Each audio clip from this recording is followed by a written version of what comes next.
Assalamualaikum warahmatullahi wabarakatuh. Waalaikumsalam warahmatullahi wabarakatuh. Bismillahirrahmanirrahim. Alhamdulillahi rabbil alamin. Wassalatu wassalamu ala ashrafil mursalin Sayyidina wa maulana Muhammadin wa ala alihi wa sahbihi ajma'in, amma ba'du. Hadirin ma'asyiral muslimin, hadanallah wa iyyakum ajma'in. Alhamdulillah, dengan karunia dan rahmat Allah subhanahu wa ta'ala, telah sampailah kembali usia kita di bulan yang dimuliakan Allah subhanahu wa ta'ala, yaitu bulan Rajab. Bulan Rajab adalah salah satu bulan di antara 4 bulan yang dimuliakan oleh Allah subhanahu wa ta'ala. 4 bulan yaitu Dzulqa'dah, Dzulhijjah, Muharram. Ini 3 bulan berurutan. Yang satunya terpisah, yaitu bulan Rajab. Sebagaimana banyak dijelaskan oleh para ulama, termasuk di dalam kitab Kanzun Nazah Wasurur, juga dijelaskan bahwa di antara 4 bulan dimuliakan Allah adalah bulan Rajab. Kita ingat betul bahwa di dalam bulan Rajab ini ada peristiwa besar di dalam sepanjang sejarah Islam, yakni di mana baginda Nabi besar Muhammad sallallahu alaihi wasallam diisrakan dan dimi'rajkan. Diisrakan dari Baitullah Makkah Al-Mukarramah menuju Baitul Maqdis di Palestina, kemudian dimi'rajkan oleh Allah sampai Sidratil Muntaha, hingga pada akhirnya Rasul Shallallahu Alaihi Wasallam mendapatkan mandat dari Allah, suatu amanah untuk dijalankan kewajiban sehari semalam sebanyak 5 waktu, yaitu sholat fardu. Yang kemudian harus disampaikan pesan ini, amanah kewajiban ini, kepada umatnya Rasul Shallallahu Alaihi Wasallam, yakni kewajiban sholat 5 waktu. Mengingat di bulan Rajab adalah bisa kita katakan sebagai ulang tahunnya sholat, maka bulan ini adalah bulan yang tepat sebagai momentum muhasabah diri kita selama kita menjalankan ibadah sholat 5 waktu. Apakah sudah baik? Mungkin saja sholat-sholat kita masih banyak kekurangan. Mungkin sholat kita dari segi waktu masih belum tepat waktu, belum bisa di awal waktu, ataupun berkenaan dengan bacaan-bacaan yang belum kita mengerti tentang makna yang dikandungnya di dalam sholat.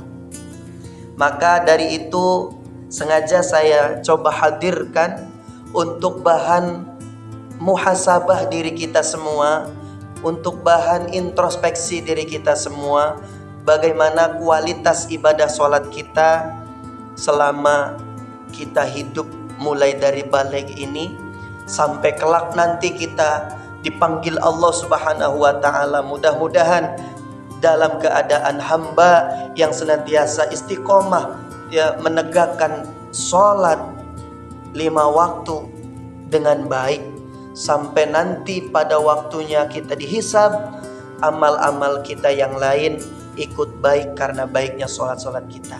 Amin ya rabbal alamin.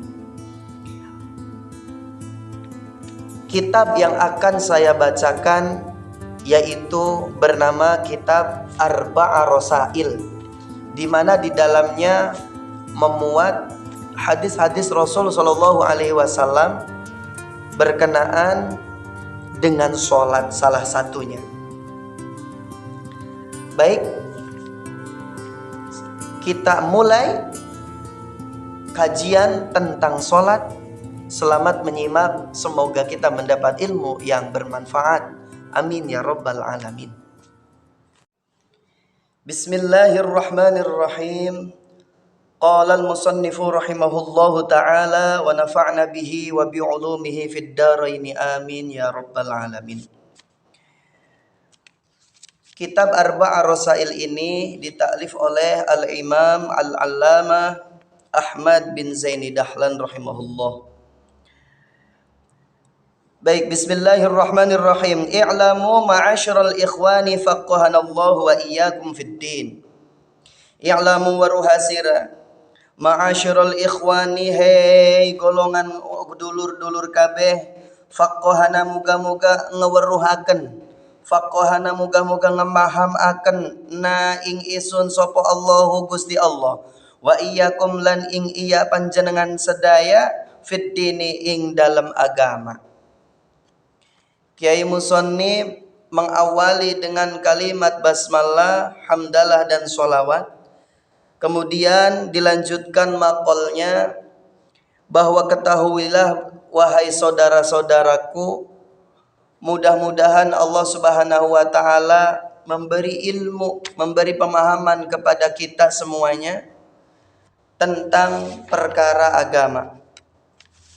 Wa alhamana lan muga-muga nambahi sapa Allahuna ing kita rusdana ing pituduh ingsun, wa a'adzana lan muga-muga ngareksa sapa Allah na ing isun min syururi anfusina, saking piro-piro alane piro-piro nafsune ingsun. Selanjutnya mudah-mudahan Allah Subhanahu wa taala menambahkan petunjuknya kepada kita semuanya, dan kemudian mudah-mudahan Allah menjaga kita dari jeleknya perilaku kita, dari jeleknya nafsu kita. Semoga diri kita semuanya tetap dalam lindungan dan penjagaan Allah Subhanahu wa taala, dalam keadaan selalu diberkahi dan diridhoinya. Amin ya rabbal alamin.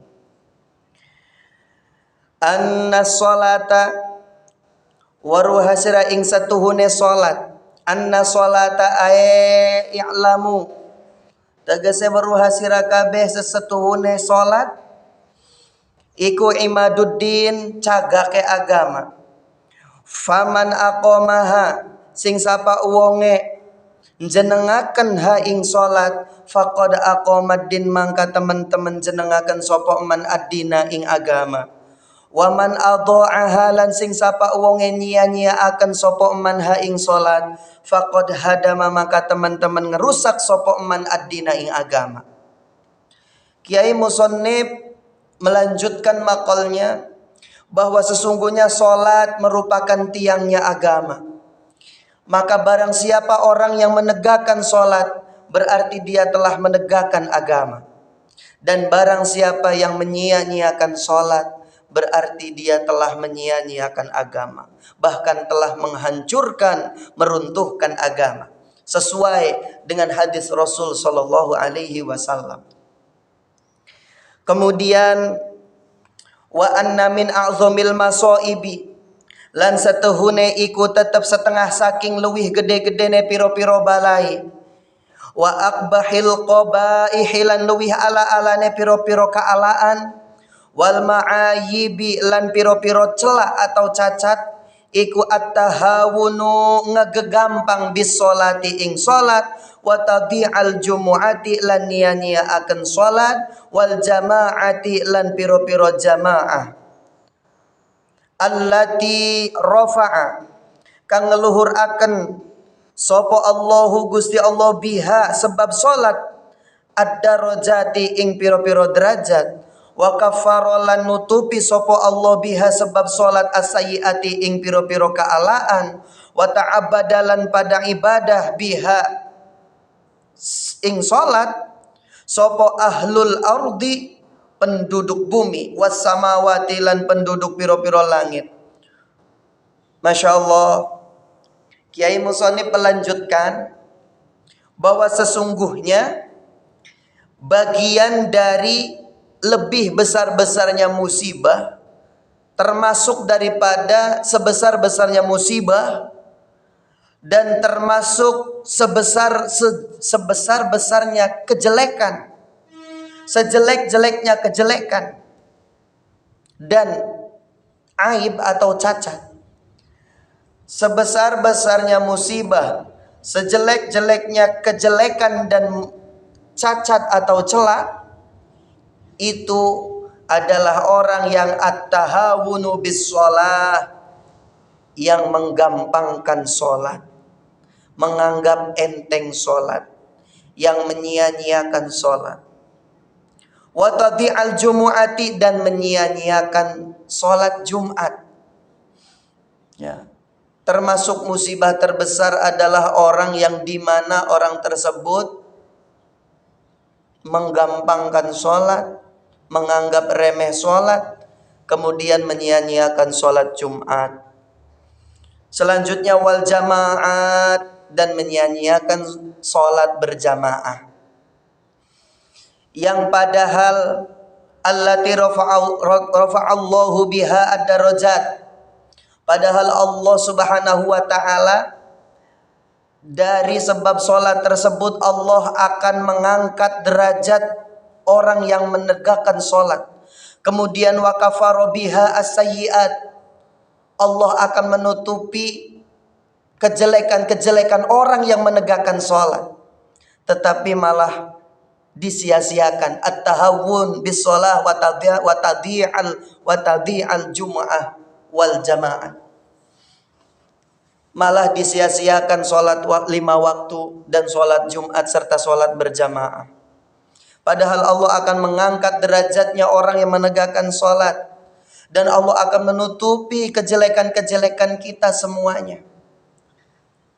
Kemudian wa ta'abbada biha ahlul ardi was samawat, bahwa semua hamba, ya, semua hamba Allah Subhanahu wa ta'ala, makhluk Allah Subhanahu wa ta'ala, wa ta'abbada biha ahlul ardi was samawat, semua makhluk Allah ibadah kepada Allah dengan sholat, yaitu seluruh penduduk langit, penduduk bumi, semuanya sholat kepada Allah Subhanahu wa ta'ala, dalam tanda kutip ibadah kepada Allah.